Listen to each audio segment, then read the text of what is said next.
Alright, what's up guys? In today's video, we're going to take a look at the newly buffed QBZ. This is the most versatile gun to use right now in Warzone.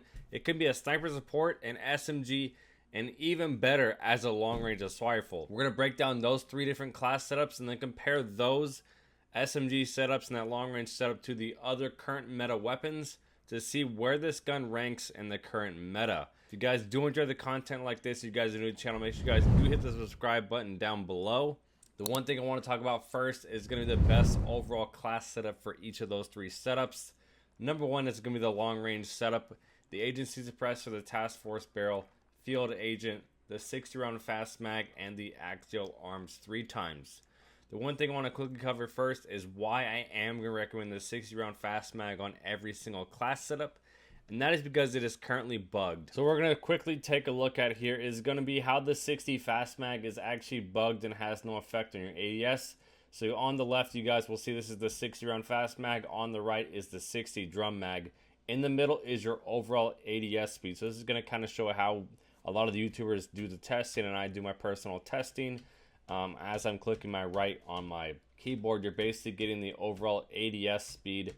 And what you're kind of looking for is when you stop ADSing and your field no longer moves, which you guys can see with the 60 round fast mag is right there between 317 and 333. You guys can see the field of view no longer changes. So your base ADS with the 60 round fast mag is about 317. This is testing in a long range class setup.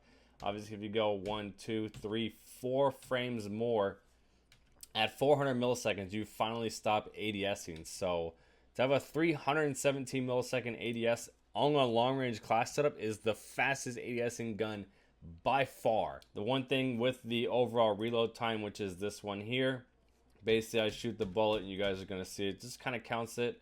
And then at this screen right here, you guys will see right now it's 0 ammo and then boom, 60. They both reload at the exact same time. So it doesn't have an effect on your overall reload. Reload's about the same. So ADS wise, that 60 round fast mag versus the drum mag, 100% need to change on your class setup. The 60 fast mag is bugged. You definitely need to be using it. So with the long range class setup, we are stacking it with the Mac 10, which I think is the best SMG. The SMG class setup, we are running the suppressor, which gives us improved ADS, bullet velocity, and sprint to fire, which is going to help us 100% get the best mobile close range gun. The Tiger Team and Bruiser Grip gives us an improvement in our hip fire, our stray speed, and our overall movement. The Raider stock, which stacks with the suppressor to improve our sprint to fire and our overall stray speed. And then once again, the 60 round fast mag. With the sniper support setup, we are running the Ranger barrel, which doesn't have an effect on ADS. So we have an extremely fast ADS while still getting an improvement in our overall recoil. Stacked with the field agent and the Raider stock to once again help improve our mobility and then our recoil. And obviously the 60 round fast mag. So with this class setup, the only loss you're getting in ADS here is on the agency suppressor. So your ADS is godly with the sniper support class setup, which is why I think it's excellent. So what I want to take a look at first is how this gun was actually buffed and what they actually changed with the new patch. Alright, so what you guys can see on the screen, these are the pre-patch and post-patch, the actual changes they did.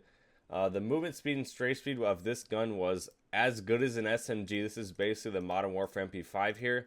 They nerfed it by 3%, which is a pretty big nerf to the movement, which is what made it excellent. Now you are about equal to that of the Growl, which is still the best mobility assault rifle. So definitely a good nerf there to bring it down into the assault rifle category. As far as the long range damage, this is what got buffed the most. So pre-patch was 11 shots to kill, post-patch is either 9 or 10. So you went from 972 to the potential of getting a 707 or a 795. The one thing here is you must get 8 out of 9 chest shots to get that 707 mark, which is kind of practical, but probably not going to happen. This gun does have no recoil, is excellent at range, but your average TTK is going to be about 800, which is average in my opinion. It's about equal to the Kilo, the Grau, and the M13, which are all excellent rifles, but doesn't compete with the fastest killing long range ARs. But if you do get the chest shots, it's going to be the second fastest killing long range AR, which is what makes it excellent.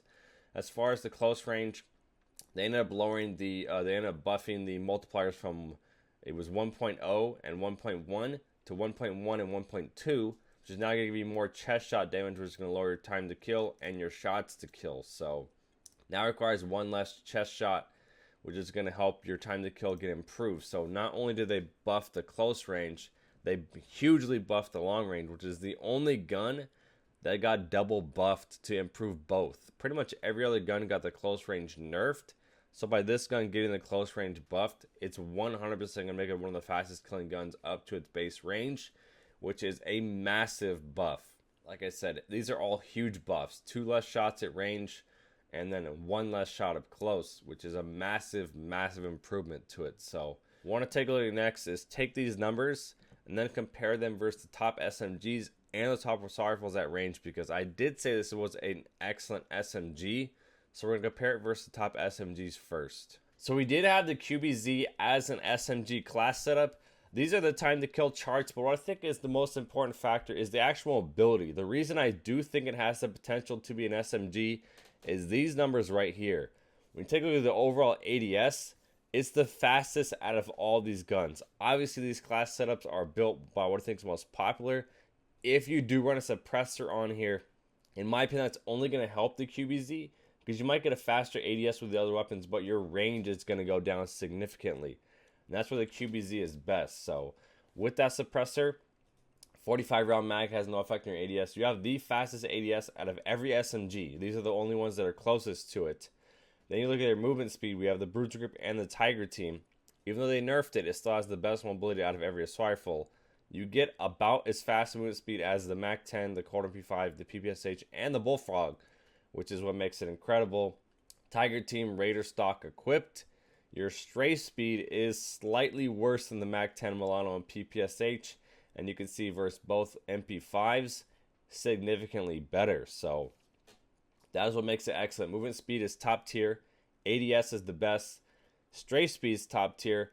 And you take a look at its time to kill. It has the best range because it is an assault rifle. Even if you run in the suppressor, you still have the most range out of all the SMGs. And this is why I definitely think it could be used as a close range meta weapon. And this is why I don't understand why it's more popular. If it was me personally, I would use the MAC-10. When you compare it directly to the MAC-10, which I think is the best SMG, the MAC-10 has a better stray speed, worse range, basically the same movement speed, and then a slightly faster ADS for the QBZ. So it is definitely an excellent close range weapon. When you actually go through and take a look at its time to kills, from 0 to 10 meters, it's obviously average, if not below average. When you take out both MP5s, it's pretty much right there in line. It's between the MAC-10 and the Bullfrog as far as time to kill wise, and about equal to the PPSH and 74U. And you can see much better than the LC-10, the Cold War MP5, and the Milano. And then at 15 meters, the 74U is going to drop out. You guys can see it's top 3 now. And then above the 20 meter mark where the MAC-10 and the Bullfrog drop off, anywhere above 20 meters, it's the fastest killing gun. So TTK wise versus the other top SMGs, it's kind of more a mid-range SMG. As I said, we're comparing it directly to that of the MAC-10. I think it competes directly head-to-head with it. It does have a good iron sight. The MAC-10 has a good iron sight. It's just, it competes directly head-to-head versus the MAC-10. But if you're using it more as like the LC-10 and the Milano setup a lot of people are using, it's going to kill faster than the Milano. It's going to kill faster than the LC-10. So I think it more ranks against those two weapons, the LC-10 and the Milano. You guys can see in the long range above 25 meters, the LC-10 is absolutely atrocious, and the Milano is the only thing that competes with it. So if you are currently a Milano user, I definitely think try out the QBZ for the close range. It is absolutely an incredible weapon. And just to finish showing you guys here, the Milano is about the same stray speed and about the same movement speed. And then as far as range is the only thing that really competes with it. So as far as the best long range SMG, I would personally always be using the QBZ over both the LC-10 and the Milano. It's just better. It kills faster and it's going to be a lot more accurate in my opinion. So we're going to take a look next is where it ranks versus the other top assault rifles in the long range. Alright, so what you guys can see on the screen, these are the charts of where the QBZ ranks versus the long range assault rifles. The FAR, the Krig, the C58 and the Grau are currently the top 4 long-range ARs. The QBZ has pretty good range. And then TTK-wise, it is actually very fast. So you can see under 40 meters or up to the 40-meter mark. FARA is the fastest killing gun by only 10 milliseconds, so about identical to the QBZ. The QBZ has about 46 meters of range, which if you go, the next 5 meters, is now the fastest killing gun by a long shot. Kills 26 milliseconds faster than the Krig and significantly faster than that of the C58 and the FARA, which both have dropped off. From 45 to 50, where it also now drops off, still kills faster than the C58 and slightly faster than that of the FARA, with obviously a significantly better recoil than both of those weapons.